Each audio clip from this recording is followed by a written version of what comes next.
Complete education के official YouTube पे आप सभी का स्वागत है। और आज हम लोग देखेंगे जो आज ही के दिन यानी कि रविवार 30/7/2023 के जो मैथ का संपन्न हुआ है कंप्लीट कोचिंग सेंटर का, हम उसका सॉल्व यहाँ पे पेपर करा रहे हैं। तो आप लोग ध्यान से देखिएगा। मैं आपको जानकारी के लिए बता दूं कि इस टेस्ट में कुल 100 अंकों का यह टेस्ट लिया गया था और इसमें कुल 50 प्रश्न थे, जिसमें 1 से लेकर के 30 तक जो कि वस्तुनिष्ठ प्रश्न थे, उसके बाद से 31 से लेकर के 40 तक के जो कि 3 नंबर वाले प्रश्न थे, और फिर 41 से लेकर के 50 तक 4 नंबर वाले प्रश्न थे। कुल मिलाकर के 100 नंबर का टेस्ट था और बहुत ही बेहतर तरीके से हमने इसको तैयार किया था। और आप लोग इसका हल देखिए। जो बच्चे इस टेस्ट में सम्मिलित हुए होंगे वो आप मैच कर सकते हैं कि कितना हमने सही किया है और कहाँ पे हमारी कमी रही है। इस वीडियो को देख करके आप दूर कर सकते हैं। तो प्रश्न पे आते हैं, ठीक है। यहाँ पे थोड़ा सा अपडेट दे देते हैं कि जो बच्चे ऑनलाइन भी जुड़े होंगे वो भी इससे अपना आंसर मैच कर सकते हैं। 30/7/2023, ठीक है। देखिएगा, पहले हम वस्तुनिष्ठ प्रश्नों को हल करते हैं, उसके बाद से फिर 1 से लेकर के 30 तक है और उसके बाद से फिर हम 31 से लेकर के 40 तक के प्रश्नों को हल करेंगे। पहला प्रश्न यहाँ पे देखिएगा, कह रहे कि समानांतर श्रेणी 14 9 4 -1 -6 का ब्रह्मा पद कौन सा होगा। यहाँ पे एक एपी दिया हुआ है और कह रहे कि इसका ब्रह्मा पद क्या होगा। हमने आपको पढ़ाया था, ठीक है, कि प्रथम पद क्या होता है, ए होता है, यानी कि ए बराबर कितना हो गया 14। डी क्या होता है, द्वितीय पद माइनस प्रथम पद। तो द्वितीय पद क्या है हमारा 9 और प्रथम पद क्या है 14। जब घटाए तो कितना निकल के आया -5। कितना आया -5। अब यहाँ पे ध्यान दीजिएगा, कह रहे कि एपी का ब्रह्मा पद यानी कि ए 12, यहाँ पे क्या है एपी का ब्रह्मा पद है। तो एपी का ब्रह्मा पद बराबर होगा ए प्लस से 11 डी। ए का मान कितना है 14 प्लस 11 गुणे डी का मान क्या है -5, यानी कि 14 और 11 5 क्या हो गया आपका 55 हो गया। अब हम 55 में से 14 घटाएंगे तो कितना बचेगा, ये हो जाएगा आपका -41।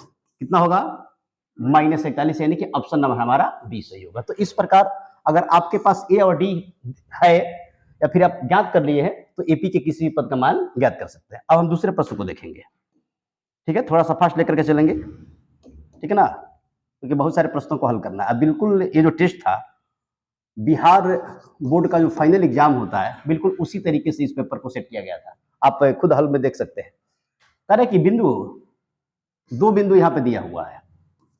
मान लीजिए कोई रेखा है ए बी और कह रहे हैं कि इसका पहला बिंदु है आपका 9,3 और दूसरा बिंदु क्या है -15,11।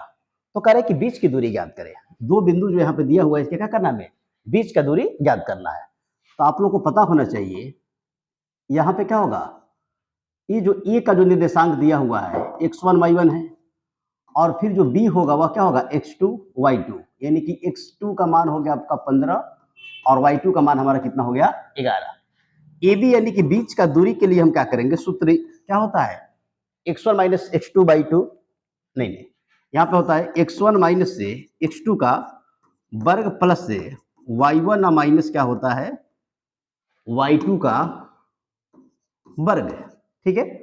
हमने यहाँ पे लिखा हुआ है x1 क्या है x2 क्या है फिर y1 क्या है और y2 क्या है। तो यहाँ पे देखेंगे, देखिएगा x1 का मान क्या है 9 माइनस से x2 का मान कितना है 15, इसका वर्ग करेंगे प्लस से y1 का मान कितना है देख सकते हैं यहाँ पे 3 और y2 का मान क्या है 11 है, वर्ग करेंगे फिर। अब ध्यान दीजिएगा -15 में से जब हम 9 घटाएंगे तो कितना बचेगा, ये बच जाएगा हमारा -6 और उसका वर्ग कर देंगे प्लस से -11 में से जब हम 3 घटाएंगे तो कितना बचेगा -8 और इसका भी क्या करेंगे वर्ग करेंगे। अब देखिए कोई भी संख्या अगर माइनस में भी है लेकिन जब उसका हम वर्ग करेंगे तो मान किस में निकल के आता है प्लस में, यानी कि 6 का वर्ग आपका कितना हो गया 36 और 8 का वर्ग कितना हो गया 64। जब हम दोनों को जोड़ेंगे तो क्या होगा 100 और 100 का रूट में से क्या निकलेगा 10। इस प्रकार हमने क्या किया, ए बी का जो बीच का दूरी निकाला वो कितना आया 10 इकाई, यानी कि ऑप्शन नंबर इसमें क्या सही है आपका बी सही है, ठीक है। तो बहुत ही आसान प्रश्न है, यहां से जो भी मान लीजिए कि सूत्र है अगर आपको पता होगा तो आप उस प्रश्न को आसानी से हल कर सकते हैं, ठीक है। अब इसके बाद से हम 3 नंबर प्रश्न को देखेंगे। 3 नंबर प्रश्न देखिएगा क्या कह रहा है कि समानांतर श्रेणी, एक फिर से समानांतर श्रेणी यहाँ पे दिया हुआ है और कह रहा है कि इसमें सार्वंतर ज्ञात करें। 3 नंबर सवाल देखिएगा, समानांतर श्रेणी क्या है, कह रहा है कि 0 -4 -8 -12 का सार्वंतर ज्ञात करें, ठीक है। तो यहाँ पे देखिएगा सार्वंतर जो होता है, तो सार्वंतर का मान क्या, सार्वंतर का संकेत हो गया आपका डी, और डी बराबर अभी हमने बताया था क्या होता है, द्वितीय पद माइनस प्रथम पद।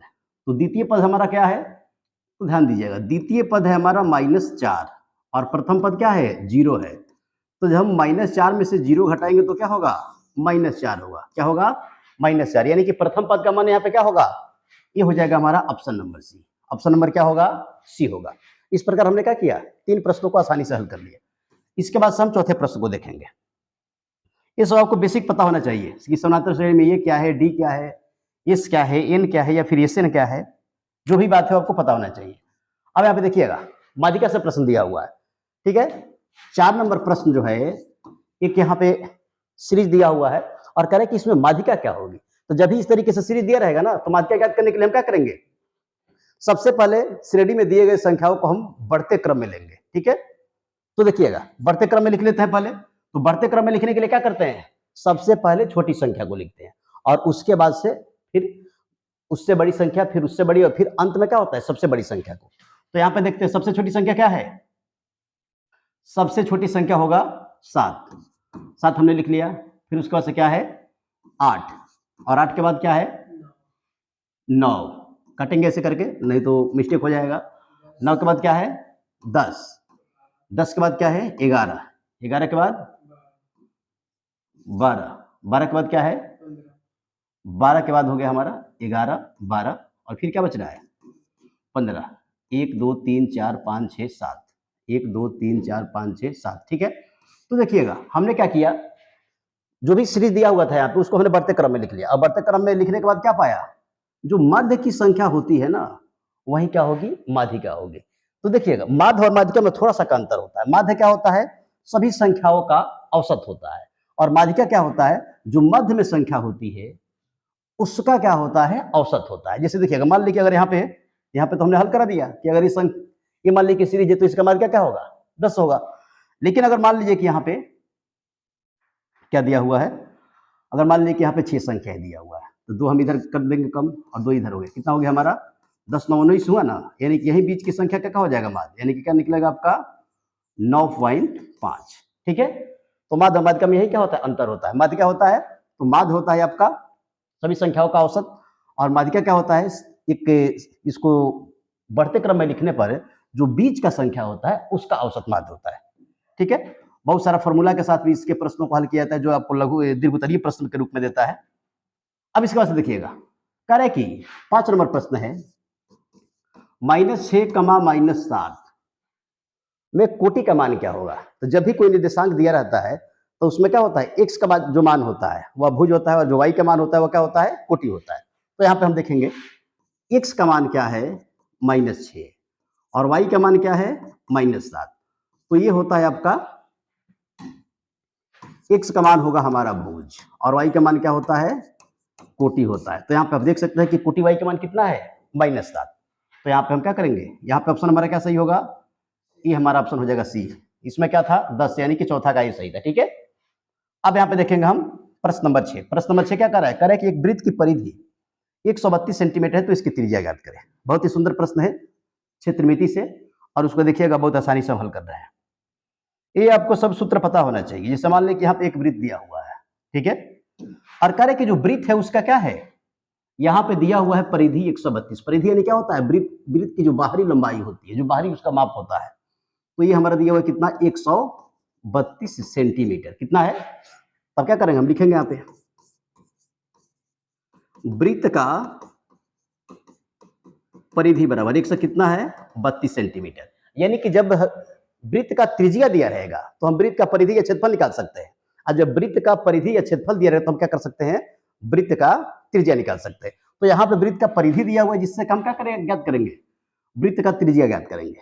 तो वृत्त का त्रिज्या परिधि बराबर क्या होता है 2πr, यानी कि 2πr बराबर 132 सेंटीमीटर। 2 हो गया यहाँ पे, पाई का मान आपको पता होगा 22/7 इंटू आर बराबर क्या हो गया 132 सेंटीमीटर। अब देखिएगा, आपको पता होना चाहिए कि जो बराबर के पहले भाग में होता है वह बराबर के बाद जाके क्या हो जाता है, गुणा में। 7 इधर भाग में था, जाके गुणा में लग गया, और 2 और गुणे 22 क्या है, 2 गुणे 22 से आपका गुणा में, तो इधर आके क्या लग गया, भाग में। अब हम कटाएंगे, तो ये आपको पता होना चाहिए 32 छक्का कितना होता है, अरे 22 छक्का कितना हो गया 132। अब हम क्या करेंगे 6 में 2 से भाग देंगे तो 3 बार में, यानी कि आर का जो हमारा मान निकल के आया उसको हम क्या कहेंगे, वो हो जाएगा हमारा 7 के 21 सेंटीमीटर। तो यहाँ पे देखिएगा ऑप्शन में दिया हुआ है 21 सेंटीमीटर। कहाँ पे है, ये रहा हमारा डी नंबर ऑप्शन, क्या है 21 सेंटीमीटर। ठीक है, अब उसके बाद से हम 7 नंबर प्रश्न को देखेंगे। हाँ, अगर देखिएगा यहाँ पे होता क्या है ना कि कभी क्या करेगा, जिससे मान ले कि यहाँ पे तो ठीक था कि त्रिज्या पूछा हुआ था और त्रिज्या आपने क्या किया आसानी से निकाल लिया, लेकिन यही प्रश्न क्या करता है, परिधि दिया रहेगा, मान लीजिए क्षेत्रफल दिया रहेगा और सवाल क्या पूछ देगा आपसे कि वृत्त का व्यास ज्ञात करे। और बच्चे क्या करते हैं, पहले तो त्रिज्या निकलेगा ना, क्योंकि त्रिज्या जब निकलेगा तो त्रिज्या का जब हम दोगुना करेंगे तब जाकर के हमारा वृत्त का व्यास निकलेगा।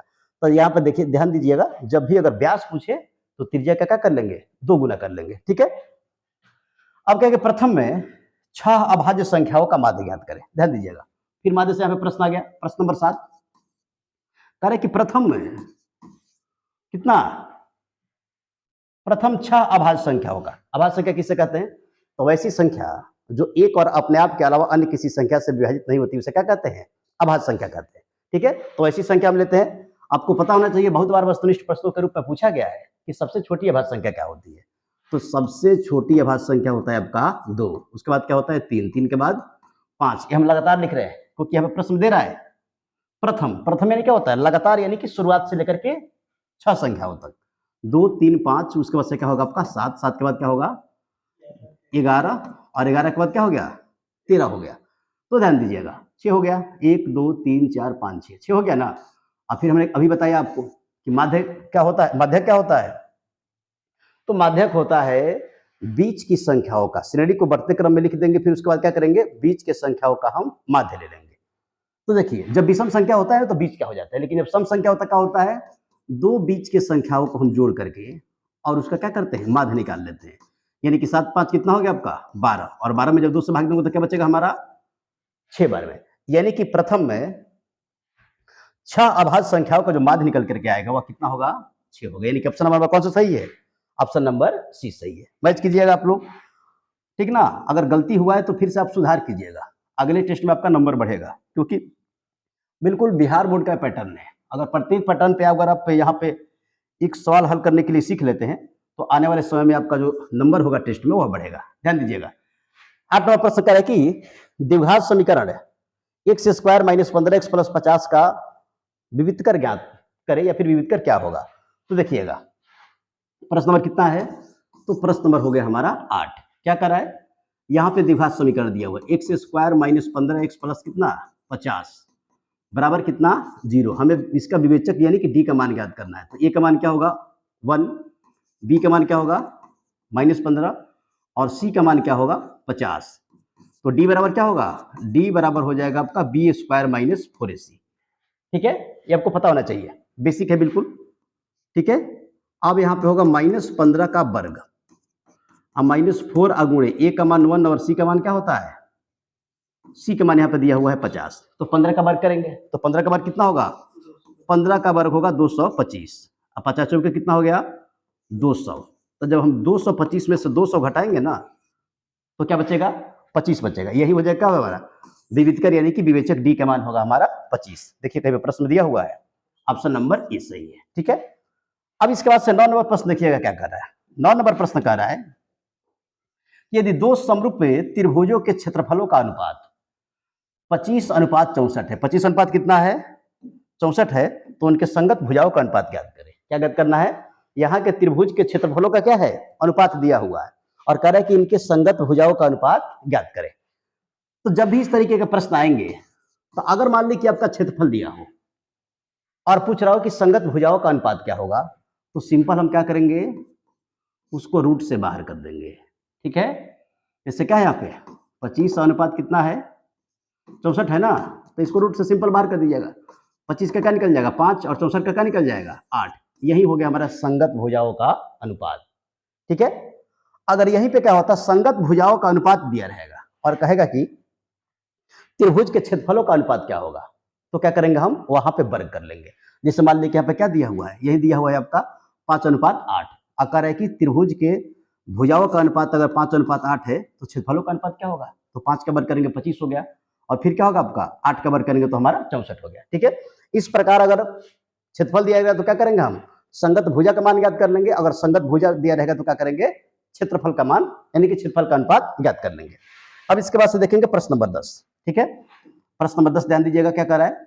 तो प्रश्न नंबर 10 यहां पे कह रहा है कि यदि नहीं, यहां पे कह रहा है कि वाई अक्ष का समीकरण क्या होगा। तो ध्यान दीजिएगा, ये ग्राफ से प्रश्न है, तो वाई अक्ष का जिक्र किया, वाई अक्ष का, ठीक ना। तो वाई अक्ष का जब भी समीकरण पूछे तो ये होता है आपका x बराबर 0, और जब भी आपका x अक्ष का समीकरण पूछे, ठीक ना, x अक्ष का समीकरण, तो x का अक्ष का समीकरण होगा आपका y बराबर 0। यहां से बिल्कुल डायरेक्ट प्रश्न आते हैं। ठीक है, याद रखिएगा, x अक्ष का समीकरण पूछेगा तो क्या होगा y बराबर 0, और y अक्ष का यदि समीकरण पूछ रहा है तो क्या होगा x बराबर 0। तो इस प्रकार हमने क्या किया, प्रथम 10 प्रश्नों को हल कर लिया। इसके बाद से हम देखेंगे 10 के बाद वाले प्रश्न को। ठीक है, इसमें आप लोग टिक लगा लीजिएगा। यहां पे क्या होगा x बराबर 0, x बराबर क्या होगा 0, और इसमें क्या होगा, यहां पे हमने निकाला था 5 का वर्ग और फिर 4 का वर्ग रूट में निकाले थे, तो 5 और 5 क्या हो गया 8 हो गया। अब इसके बाद से देखेंगे हम 11 नंबर प्रश्न है। 11 नंबर प्रश्न कह रहा है दो लगातार संख्याओं का मसा, दो लगातार संख्याओं का मसा। यहाँ पे जिक्र नहीं किया है कि सम संख्या, विषम संख्या, फिर भाज्य संख्या, फिर अभाज्य संख्या, तो हम क्या करेंगे यहाँ पे प्राकृत संख्या ले लेंगे। ठीक है, यानी कि 1 2 3 4 5 6 7 8 जो 9 10 अनंत तक जो लिखा जाता है गिनती की संख्या, वही क्या करेंगे लेकर के यहाँ पे मसा निकाल देंगे। ठीक है, तो देखिएगा, जैसे मान लें कि यहाँ पे 11 नंबर सवाल को हल करना है, 1 हो गया, 2 हो गया, 3 हो गया, 4 हो गया, 5 हो गया, डॉट डॉट। तो अगर हम इसका मसा ज्ञात करें, ठीक है, तो क्या होता है, इसका मसा होगा 1। क्या होगा मसा, यानी कि HCF, हाईएस्ट कॉमन फैक्टर, महत्तम समापवर्तक, ये क्या हो जाएगा आपका 1। ठीक है, अगर यहीं पे कहता, ठीक ना, सम संख्या लगातार, अगर सम संख्या दिया हुआ है, ठीक ना, तो उसका मसा क्या होगा, तो लगातार सम संख्याओं का जो मसा होता है, अगर किसी सीरीज में सम संख्या लगातार दिया हुआ है, ठीक है, तो उसका HCF क्या होगा, तो उसका HCF हो जाएगा आपका 2। यहां पे ध्यान दीजिएगा, दोनों के बीच जो सबसे बड़ी उभयनिष्ठ संख्या होती है वही क्या होता है मसा होता है। तो सम संख्या अगर लगातार दे रहे तो उसका मसा क्या होगा 2, अगर प्राकृत संख्या दे रहे तो क्या होगा 1, अगर वहीं पे आपका विषम संख्या दे दे 1 3 5 7 9 डॉट डॉट डॉट, तो विषम संख्या का भी मसा क्या होता है, इसका भी HCF होगा आपका 1।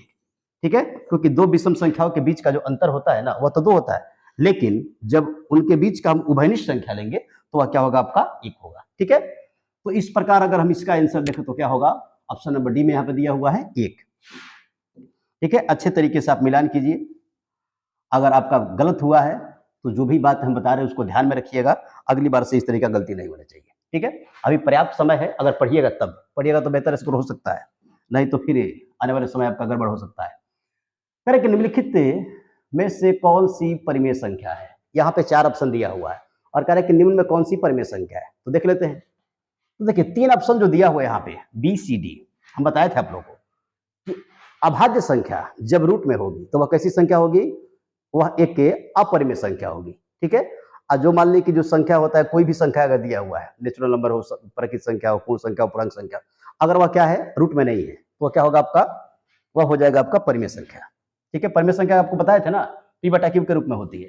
तो यहाँ पे हम देखते हैं, देखिएगा जो ऑप्शन नंबर ए यहाँ पे दिया हुआ है,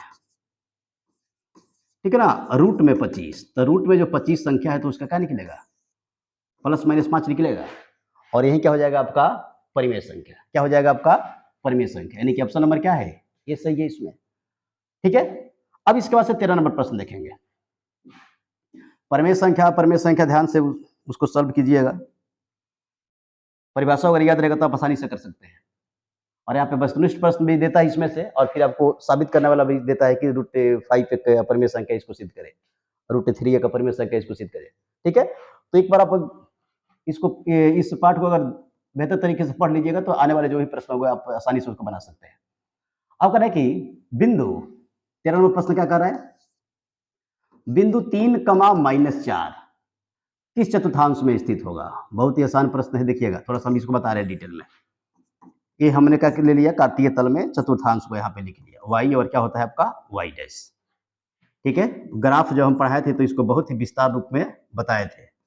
अगर आप हमारे उस वीडियो को नहीं देखे तो उस वीडियो को हमारे चैनल पे अपलोड किया गया है, जाकर वहां से आप देख सकते हैं। ध्यान दीजिएगा, ये प्रथम चतुर्थांश हो गया, ये आपका द्वितीय चतुर्थांश, ये क्या हो गया आपका तृतीय, और ये फिर क्या हो गया आपका चतुर्थ चतुर्थांश। सबका क्या होता है, चिन्ह होता है। प्रथम चतुर्थांश का चिन्ह क्या होता है, प्लस प्लस, यानी कि भुज भी प्लस में और कोटि भी क्या होता है, प्लस में। द्वितीय का क्या होता है, भुज माइनस में, लेकिन कोटि क्या होता है, प्लस में। तृतीय का क्या होता है, भुज और कोटि दोनों माइनस में होता है। और चतुर्थ चतुर्थांश का क्या होता है, भुज प्लस में, लेकिन कोटि क्या होता है, माइनस में। एक चिन्ह याद रखिएगा, यहां से ऐसा कोई आपका टेस्ट नहीं होगा या फिर फाइनल एग्जाम नहीं होगा जहां से प्रश्न नहीं देखने को मिलेंगे। यहां से प्रश्न आएंगे ही आएंगे। तो देखिएगा, जैसे यहाँ पे प्रश्न दिया हुआ है कि 3 का -4 किस चतुर्थांश में स्थित होगा, तो 3 का चिन्ह क्या है, प्लस है, और 4 का चिन्ह क्या है आपका, माइनस है। तो आप मैच कीजिए कि माइनस और प्लस है किस चतुर्थांश में स्थित है। नहीं, प्लस और क्या होगा, माइनस, पहले प्लस है फिर माइनस है, तो प्लस और माइनस किस चतुर्थांश में होगा, तो चतुर्थांश नंबर यहाँ पे 4 में देखिएगा। यानी कि जो 3 का -4 बिंदु दिया हुआ है वह किस चतुर्थांश में स्थित होगा, तो चतुर्थांश नंबर आपका 4 में, यानी कि ऑप्शन क्या हो जाएगा आपका डी। ठीक है, बहुत ही आसान है। अब देखिएगा यहाँ पे फिर से एक बार कार्तीय तल से संबंधित प्रश्न है। कह रहा है कि बिंदु नहीं, एक्स अक्ष से बिंदु 3,-5 की दूरी क्या होगी, एक अक्ष से दूरी पूछ रहा है। ध्यान दीजिएगा, हम यहाँ पे ले रहे हैं पर इस बिंदु को, एक क्या होगा आपका, 1 इकाई, 2 इकाई, 3 इकाई, ऊपर क्या ले लेंगे, 1 2 3 4, और फिर मान लीजिए ऊपर क्या हो गया हमारा 5 हो गया। अब करेंगे क्या, इस बिंदु को लेते हैं, तो x का मान 3 है, तो यानी कि x अक्ष पे हम 3 तक आए, यहां तक आ गए। ठीक है, यहां तक हम आ गए 3 इकाई, और ऊपर कहां तक जाएंगे, y का मान 5 है तो 5 तक जाएंगे, यही क्या हो गया हमारा 5, और यही बिंदु हमारा होगा 3,5, 3, क्या हो गया 5। अब ध्यान दीजिएगा, यहाँ पे हम ट्रिक बता रहे हैं जिससे आप बहुत सारे प्रश्नों को हल कर सकते हैं।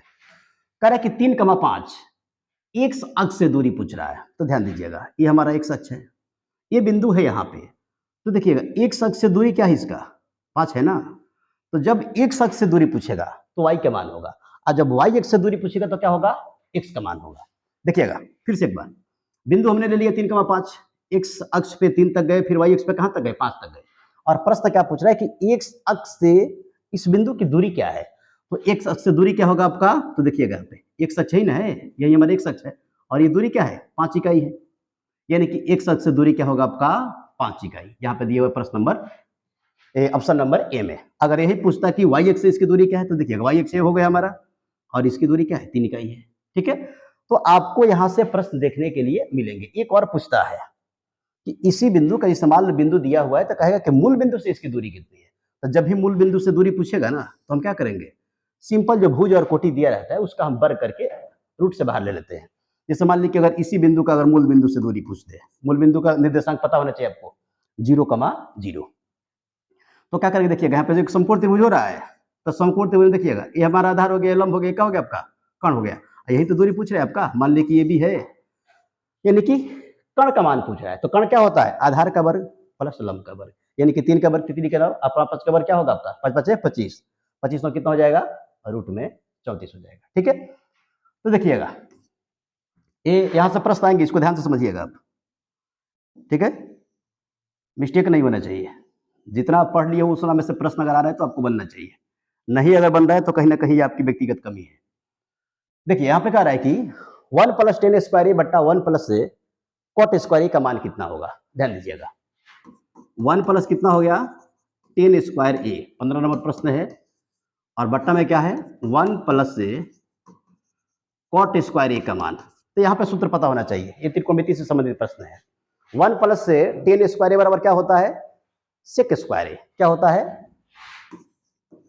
सेक स्क्वायर ए, और 1 प्लस कॉट स्क्वायर ए का मान क्या होता है, 1 प्लस कॉट स्क्वायर ए का मान ये होता है आपका कॉसेक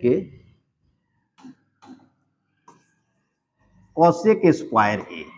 अब देखिएगा सेक स्क्वायर को क्या लिख सकते हैं हम, 1 बट्टा कॉस स्क्वायर ए, और बट्टा में क्या लिख सकते हैं, कोसेक को 1 बट्टा साइन स्क्वायर ए।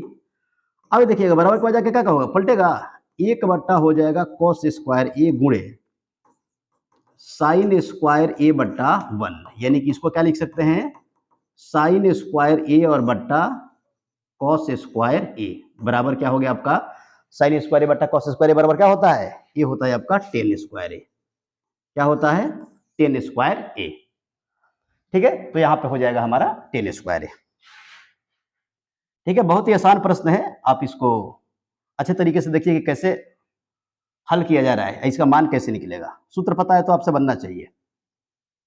ठीक है, ये हमारे कोचिंग का, कंप्लीट कोचिंग सेंटर का, इस यानी कि 2023 का जो बच्चे जो वर्ग 10 में है उन लोगों के लिए कौन सा पेपर था, 8वां पेपर था।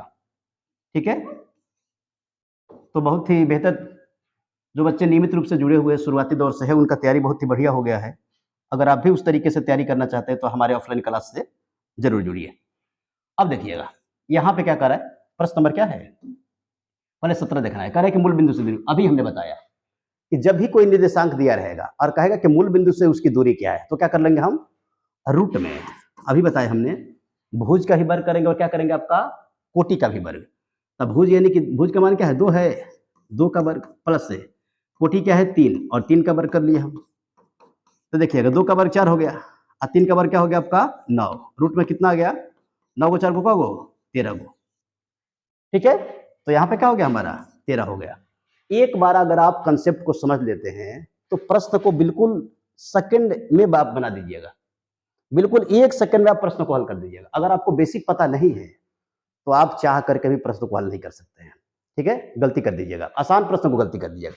अगर देखिएगा फिर से आपको बता रहे हैं, अगर यही सवाल क्या पूछता कि बिंदु 2,3 का x अक्ष से दूरी क्या होगी, तो अभी हमने बताया कि जब x अक्ष से दूरी पूछेगा ना तो y का मान, तो y का मान क्या है, इसमें 3 हो जाता है। अगर पूछता यही कि y अक्ष से इसकी दूरी क्या होती, तो x का मान क्या है, 2 हो जाता। तो आप बिल्कुल प्रश्न को देख करके आप हल कर सकते हैं अगर आपको बेसिक पता है। अगर आपने हमसे मैथ पढ़ा हुआ है तो आपको, आपसे ये मिस्टेक नहीं होना चाहिए। अगर मिस्टेक कर रहे हैं तो कहीं ना कहीं आपकी गलती है। अब देखिएगा, कह रहे कि आर्क त्रिज्या वाले गोले का आयतन क्या होगा। ये सिंपल है, ये वो गोला मान लीजिए के ले लेते हैं। यहाँ पे आपको हम शेप के द्वारा समझा रहे हैं। गोला क्या है, ठीक है, यहाँ पे देखिएगा, ये हो गया हमारा गोला, और गोला का जो आयतन होता है, गोला का क्या होता है, आयतन यहाँ पे पूछ रहा है। तो देखिएगा गोले का आयतन क्या होता है, प्रश्न नंबर कितना है, 17। गोला का आयतन होता है 4/3 पाई आर क्यूब। 4/3 क्या होता है, पाई आर क्यूब। अगर यहीं पे कह दे कि अर्धगोला का आयतन क्या होता है, तो 2/3 और पाई आर क्या हो गया यहाँ पे क्यूब। अगर यहीं पे पूछ दे कि गोले का पृष्ठीय क्षेत्रफल क्या होता है, तो आपको पता होना चाहिए 4 पाई आर स्क्वायर। अगर यहीं पे पूछ दे कि अर्धगोला का पृष्ठीय क्षेत्रफल क्या होना चाहिए, तो ये क्या होगा आपका 2 पाई आर स्क्वायर। अगर यहीं पे पूछ दे कि अर्धगोला का संपूर्ण पृष्ठीय क्षेत्रफल क्या होता है, तो ये क्या हो जाएगा आपका 3 पाई आर स्क्वायर। ठीक है, अगर बिल्कुल इसको बेसिक से देखना चाहते हैं आप तो कमें यहाँ पे हमारे चैनल पे गोला का वीडियो पड़ा होगा, आप जाकर के देख सकते हैं। ठीक है, तो इतना बात आपको गोले के बारे में पता होना चाहिए, तब जाकर के आप आसानी से प्रश्न को हल कर सकते हैं। यहाँ पे क्या पूछ रहा था, गोले का आयतन, तो ऑप्शन नंबर क्या हो जाएगा हमारा ए, 4/3 पाई आर क्यूब। अब उसके बाद से हम 18 नंबर प्रश्न को देखेंगे, और 18 नंबर प्रश्न कह रहा है, क्या कह रहा है, यहां पे कह रहा है कि 2 भिन्न त्रिज्याओं वाले वृत्त हमेशा होते हैं। तो 2 भिन्न त्रिज्या के वृत्त हमेशा क्या होगा, यहाँ पे फिर से शेप का इस्तेमाल करते हैं। देखिएगा वृत्त में हमको जाना है, ये हो गया हमारा वृत्त 2 भिन्न त्रिज्या वाले, यानी कि वो छोटा है वो क्या है, बड़ा है। तो देखिएगा करे कि 2 भिन्न त्रिज्या वाले वृत्त हमेशा क्या होता है आपस में, तो 2 भिन्न त्रिज्या वाले हमेशा वृत्त आपस में क्या होते हैं, समरूप होते हैं। एनसीईआरटी मैथ अध्याय 6 में इसको पढ़ाया गया है। ठीक है, तो 2 भिन्न त्रिज्या वाले वृत्त हमेशा क्या होंगे, वो वृत्त हो गया, या फिर मान लीजिए अगर समान भुजा वाले अगर आपका वर्ग दे दे, या फिर मान लीजिए कि आयत हो जाएगा रेखी शेप का, ठीक है ना, या फिर कोई अन्य अगर द्विविमीय आकृति हो, तो वो क्या होगा, 2 भिन्न त्रिज्या वाले अगर यानी कि इसका गुण धर्म अगर समान है तो वह क्या होगा, समरूप होगा। और ये क्या होता है, सर्वांशम। सर्वांशम में क्या होता है, आकृति बिल्कुल बराबर होती है, ठीक है। यानी कि अगर एक आकृति के ऊपर यदि दूसरी आकृति रखी जाती है, अगर दूसरी आकृति पहली आकृति को पूरी पूरी ढक लेती है, तब उसको क्या कहेंगे हम कि दोनों आकृति आपस में क्या है, सर्वांगसम है। ये एक बात और ध्यान देखिएगा, प्रत्येक सर्वांगसम आकृति समरूप होती है, लेकिन प्रत्येक समरूप आकृति सर्वांगसम नहीं होती। ये हमने अध्याय 6 में पढ़ाया हुआ है, ठीक है। सर्वांगसम और जब उसमें हम समरूप पढ़ाए थे, तो ठीक है। अब ध्यान दीजिएगा, ये सब आपको याद होना चाहिए। तो इसमें क्या हो जाएगा, इसमें होगा आपका, इसमें हो जाएगा,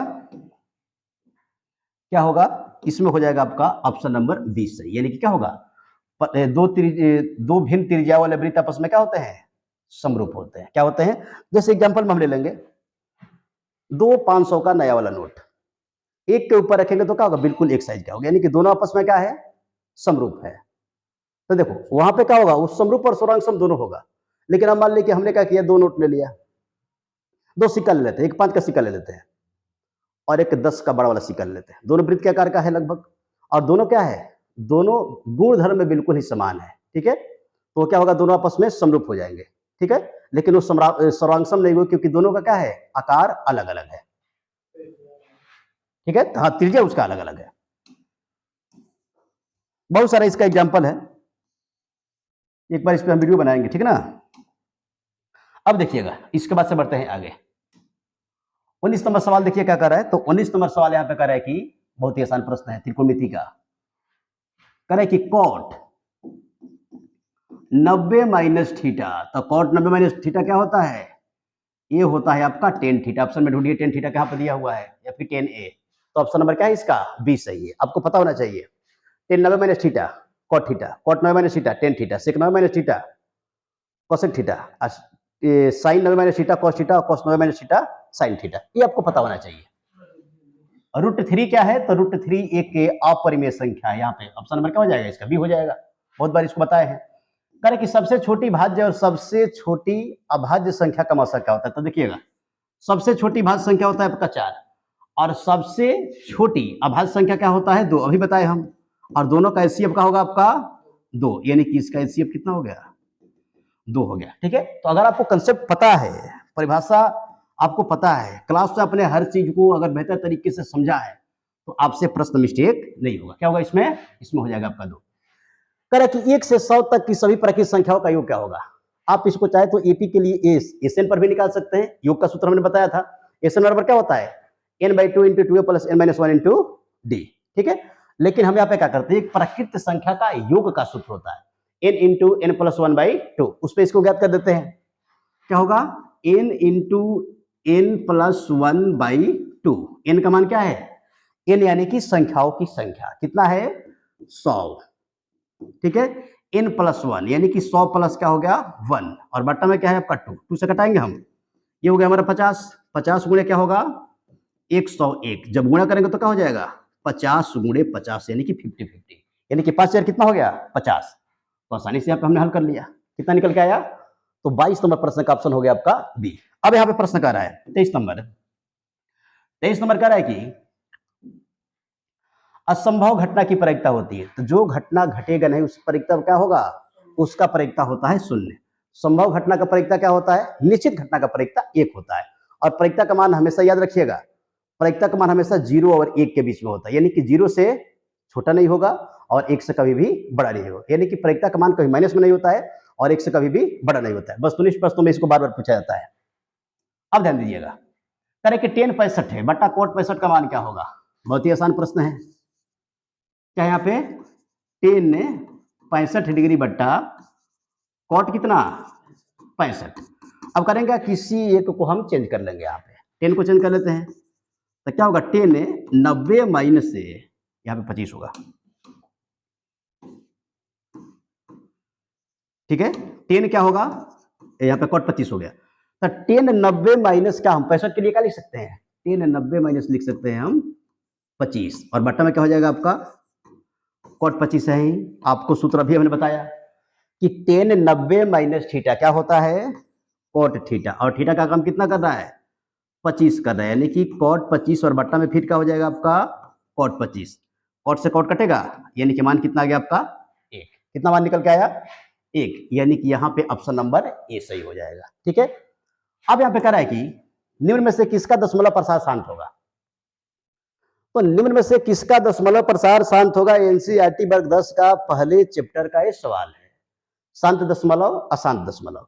तो आपको पता होना चाहिए कि जिससे भिन्न का हर क्या हो, जिस भिन्न का हर 2 के पावर n गुणे 5 के पावर m के रूप का हो, या हर 2 के पावर n के रूप का हो, या फिर 5 के पावर m के रूप का हो, उसका दशमलव प्रसार कैसा होता है, शांत होता है। तो यहाँ पे ध्यान दीजिएगा, जो यहाँ पे 3/5 3 जो 8 दिया हुआ है, यानी कि ये क्या है आपका 3/2 के पावर हम 3 लग सकते हैं, यानी कि क्या है ये 2 के पावर n के रूप में है। तो यही क्या हो जाएगा हमारा 3/8 हो जाएगा आपका दशमलव, इसका क्या होगा शांत दशमलव प्रसार होगा। ठीक है, अब इसके बाद से देखिएगा, इसके बाद से देखिएगा 26 नंबर प्रश्न है। 26 नंबर प्रश्न कह रहे कि 5 cos थीटा बराबर 3। तो देखिएगा 5 cos थीटा बराबर क्या है 3, तो cos थीटा बराबर क्या हो जाएगा आपका 3/5। आपको पता होना चाहिए, ध्यान दीजिएगा, ये हमारा समकोण त्रिभुज हो गया। तो समकोण त्रिभुज में देखिएगा, ये हमारा मान लीजिए कि 90 हो गया, ये हो गया, ये क्या हो गया आपका बी, और ये क्या हो गया आपका सी। तो मान लेते हैं कि क्या है लंब, ये थीटा हो गया। तो क्या होता है आपका cos थीटा बराबर होता है आधार बटा कर्ण, यानी कि 3 हो गया आधार, और कर्ण कितना हो गया आपका 5। तो जब किसी भी त्रिभुज में 2 गो भुजा दिया रहे, वो कर्ण है या फिर ये मान लीजिए वो अन्य भुजा है, तब उसको ज्ञात करने के लिए क्या करते हैं, यहाँ पे स्पष्ट हो गया ना कि क्या हो गया आपका आधार बटा कर्ण, यानी कि आधार का मान क्या है 5 है, 3 है, और कर्ण का मान क्या है 5 है। तो अगर हम लंब निकाल लेते हैं, तो जब लंब निकल जाएगा तो जो 6 त्रिकोणमितीय मान होता है, त्रिकोणमितीय जो अनुपात होता है, उसमें से हम किसी का मान निकाल लेंगे। तो इसके लिए क्या करेंगे, कर्ण के वर्ग में से आधार का वर्ग घटाएंगे, यानी कि 5 का वर्ग 25, 25 में से क्या घटाएंगे हम 3 का वर्ग यानी कि 9, बचेगा कितना 16, 16 का रूट में से क्या निकलेगा 4। हमने त्रिभुज ज्ञात कर लिया। अब हमें ज्ञात किसको करना है 3 tan थीटा, 3 हो गया आपका, और यहाँ पे क्या है tan थीटा, तो 3 हो गया। tan थीटा बराबर क्या होता है, tan थीटा बराबर होता है आपका लंब बटा आधार, यानी कि लंब का मान क्या है 4 और आधार कितना है 3, 3 से 3 कट गया, कितना बच गया हमारा 4 बच गया। ऑप्शन नंबर क्या है आपका, ऑप्शन नंबर यहाँ पे सी सही होगा। ठीक है, अब यहाँ पे सवाल करें 27 नंबर, करे कि बस 2 मिनट लगेगा। यहाँ पे कह रहा है, यहाँ पे क्या कह रहा है, कह रहा है कि 6 सेंटीमीटर भुजा वाले घन में से 2 सेंटीमीटर भुजा वाले कुल कितने घर बनाए जा सकते हैं। इसके लिए हम क्या करेंगे, बड़े घन के आयतन में छोटे घन के आयतन से क्या करेंगे भाग दे देंगे। तो बड़ा घन का आयतन क्या होता है, या फिर घन का आयतन क्या होता है, तो घन का आयतन बराबर होता है आपका भुजा क्यू, यानी कि क्या है भुजा क्या है हमारा 6 गुणे 6 गुणे 6, बड़े घन हो गया, और छोटे घन से क्या करेंगे भाग देंगे, 2 गुणे 2 गुणे 2 कटेगा आपका 3, फिर यहाँ पे आपका क्या हो गया 3, और फिर क्या होगा 3, यानी कि 3 का 9 3 कितना हो गया 27 हो गया, जो कि ऑप्शन नंबर यहाँ पे ऑप्शन नंबर किसमें दिया हुआ है, ऑप्शन नंबर डी में दिया हुआ है। यहाँ पे ध्यान दीजिएगा, परिसर, परिसर किसे कहते हैं, तो जो दिए गए श्रेणी में जो अधिकतम मान होता है उसमें से जो हम न्यूनतम मान घटाते हैं तो इसी को क्या बोलते हैं परिसर बोलते हैं। तो देखिएगा यहाँ पे अधिकतम मान क्या है, तो अधिकतम मान आप यहाँ पे देख सकते हैं, अधिकतम मान यहाँ पे 30 है। क्या है याद रखिएगा, दिए गए आंकड़े का अधिकतम मान माइनस न्यूनतम मान को क्या कहते हैं परिसर कहते हैं। ध्यान दीजिएगा, इधर क्या होगा अधिकतम मान यानी कि 30 में से हम सबसे छोटा मान क्या है, सबसे छोटा मान 9 है, तो जब इसको हम घटाएंगे तो कितना बचेगा 21 होगा, कितना होगा 21, यानी कि ऑप्शन नंबर क्या सही है हमारा डी सही है। ठीक है, अब उसके बाद से ध्यान दीजिएगा 29 नंबर प्रश्न है यहाँ पे दिया हुआ है, कह रहे कि यदि 4 लगातार विषम संख्याओं का माध्य 6 है, तो यहाँ पे देखिएगा थोड़ा सा मिस्टेक है, यहाँ पे लिखना चाहिए तो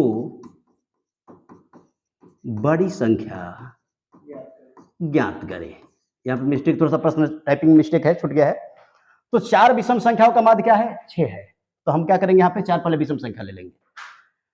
तो देखिएगा विषम संख्या से शुरू करते हैं, 3 हो गया, फिर आपका 5 हो गया, 5 के बाद 7 हो गया, 7 के बाद 9 हो गया। हमारे ख्याल से यही विषम संख्या होना चाहिए। ठीक है, 8 और 7 15 8 24 हो गया। 24 में देखिएगा जब हम क्या करेंगे 4 से भाग देंगे तो 6 आ गया, यानी कि संख्याओं का माध्य क्या आ गया 6। तो कह रहे कि सबसे बड़ी संख्या इसमें क्या होगी, तो सबसे बड़ी संख्या देखिएगा हमारा कितना है 9 है। इस प्रकार इसमें ऑप्शन नंबर क्या हो जाएगा आपका बी। ठीक है, तो थोड़ा सा प्रश्न मिस्टेक था, आप लोग सुधार कर लीजिएगा। ठीक है, हमने लिखा हुआ था बोर्ड पे। अब देखिएगा यहाँ पे कह रहे कि 2 tan थीटा, नहीं 2 tan 30, 2 हो गया और tan कितना 30, tan स्क्वायर 30 है, नहीं tan 30 है, ठीक है। और बटा में क्या है आपका 1 प्लस से tan स्क्वायर 30 है। अब इसका कह रहे हैं कि हल का मान क्या होगा, ठीक है। तो हल का मान इसमें क्या होगा, ध्यान दीजिएगा। तो यहाँ पे क्या करेंगे हम, tan 30 का मान क्या होता है, tan 30 का मान 1/√3 और यहाँ पे क्या हो जाएगा आपका वर्ग होगा, 1/√3 का क्या कर लेंगे, वर्ग कर लेंगे। तो यहाँ पे ऊपर हो गया आपका 2/3 और यहाँ पे क्या हो जाएगा 1 प्लस 1/3, ध्यान दीजिएगा। यानी कि 2/3 और जब इसको हम जोड़ेंगे तो जोड़ेंगे तो क्या होगा, 3 1 4, 4/3 होगा ना। यानी कि 2 बट्टा मान लीजिए आपका 3 है, फिर बट्टा में क्या हो गया आपका 4/3, तो ये पलटेगा, 2/3 हो गया और ऊपर ये 3 हो गया, नीचे क्या हो गया 4 हो गया, कटेगा ये, कट करके क्या आएगा 2, यहाँ पे थोड़ा सा किधर किधर, ओहो यहाँ पे थोड़ा सा मिस्टेक है, ध्यान दीजिएगा। ये हमारा रूट में था ना, तो रूट से बत्ती कट गया, ये क्या बच गया हमारा 3, 3/2, 3/2 किसका मान होता है, तो 3/2 किसका मान होता है, साइन का, कॉस का, टेन का, 60 का, 60 में किसका मान होता है, तो 60 में होता है आपका मान ये साइन 60, ठीक है, साइन 60 हो गया। तो इस प्रकार हमने क्या किया, 1 से लेकर के 30 तक के प्रश्नों को बहुत ही आसानी से हल कर लिया। आप लोग मैच कर लीजिएगा किसका कितना सही है, हमारे पास मैसेज कीजिएगा, ठीक है। और फिर इसके बाद से हम इस वीडियो के बाद 31 से लेकर के और 40 तक के प्रश्नों को हल करके फिर से हम इसको अपलोड करेंगे। आप भी उसको देख करके और चेक कर लीजिए कि कौन सा प्रश्न आपका सही है, कौन सा प्रश्न आपका गलत है, ठीक है। अगर आप वर्ग 10 के बेहतर तरीके से तैयारी करना चाहते हैं या फिर अगर आप टॉपर बनना चाहते हैं तो एक बार आप हमारे ऑफलाइन संस्थान से जुड़ कर देखिए, आपको मुड़ के देखना नहीं पड़ेगा। वीडियो देखने के लिए बहुत बहुत धन्यवाद।